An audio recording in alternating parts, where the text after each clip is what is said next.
My name is Diana Restrepo. I am a student and I also work. I'm going to the KU Edwards campus to complete a bachelor degree in molecular biology. And I work in a pharmacy. I've been there for a while and I like it. My mom, like I said, she has 12 siblings. You didn't really need any other people to come to the gatherings because there were so many people, and it was wonderful. In my younger years, I went to private school. I was having problems understanding math. My parents did talk to the director, and I went through all their tests. Then my mom took those results back and showed the nun that I was not having a problem. So I moved from Colombia because we were in danger. The political situation back in my country is not the best. My father used to be a pharmaceutical representative. The guerrillas saw that he was traveling a lot. They decided to see what he was doing, and things escalated from there, and it got pretty scary. So we decided to come here and try to pursue a better quality of life, running away from living all the time in fear. When I came to the US, I stayed with my aunt, my uncle, and my two cousins, Natalie and Stephanie. They were pretty much Americanized, and they had been immersed completely on the culture and the American culture. They were strangers to me. They were. And so it was hard because they didn't had any experience with a foreign person coming into their lives, into their house. So they didn't know how to deal with me, they didn't know my problems, they didn't know why I acted certain ways, why I did certain things. My cousin was around the same age as I was. She was afraid of helping me. From Colombia till here, my high school experience was not the best. In Colombia because of the bullies, here because of my whole transition, becoming adapted to this new culture. The ESL class was the only reason why I would go to school. Being in that environment, a family environment, if you can call it like that, a welcoming environment. I knew I had to go to school to get the lectures from the other teachers, but I didn't understand what was going on. I took notes and I worked really hard. I couldn't participate because I didn't know how to speak in English. What I found sort of challenging when I was first starting to learn English was the fact that some classes actually give you points for participating in class. And since I was a good student, I wanted those points.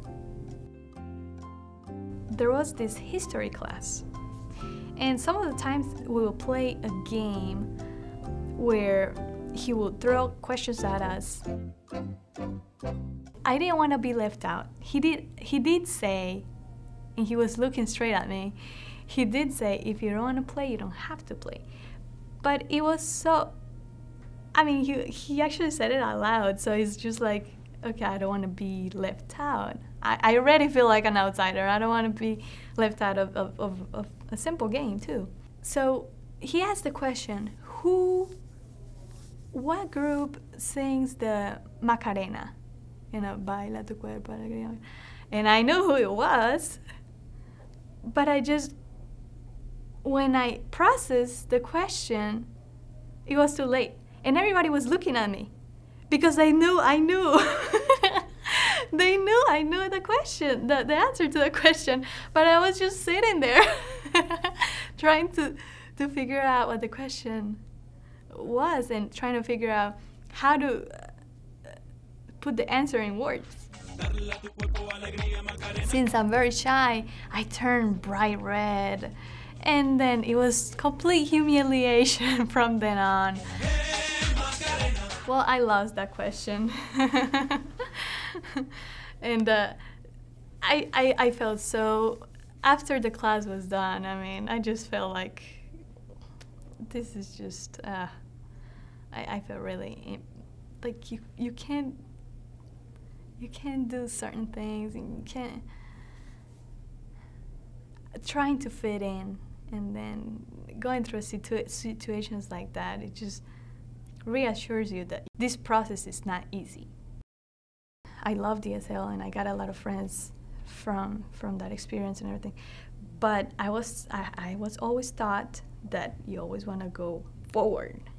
So even though I did feel very comfortable in the ESL classroom, I had to move on, and I was in ESL for 2 semesters, and then I was out. I will come to my ESL teacher after I got out of the ESL. I will come and tell her what was going on, and I seek refuge there. I would sit on her classroom, and eat like a granola bar or something that I will bring from home. I don't know what would have happened if she wasn't there. To my aunt's amazement, and to my amazement too, I got all straight A's the first semester, the first year I was in high school. I put a lot of effort, and it showed. But I mean, like I said,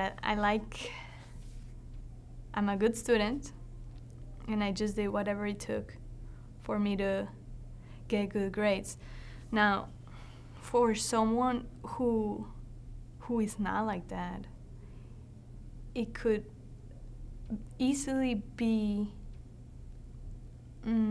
it would have been easier to go the other route and just say, you know what, I can't do it, or just give up.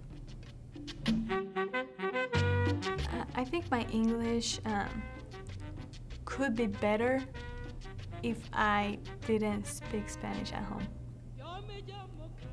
because I live with my parents, and it's just more comfortable to communicate with them in your native language. It could be better if you totally immerse yourself into the English language.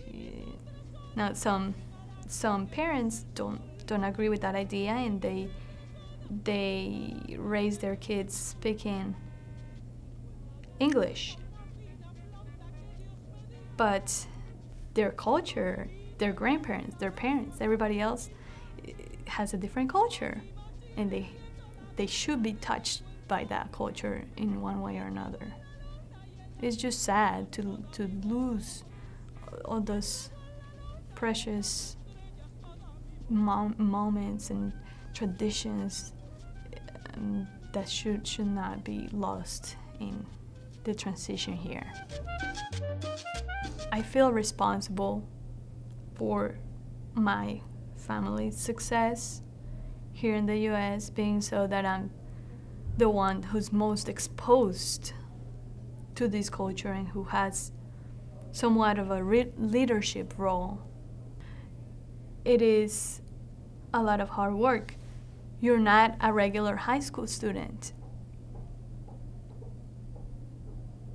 I mean, you're just not worrying about your own success and your own friends and your own things. You're actually worrying, and you are responsible for your family.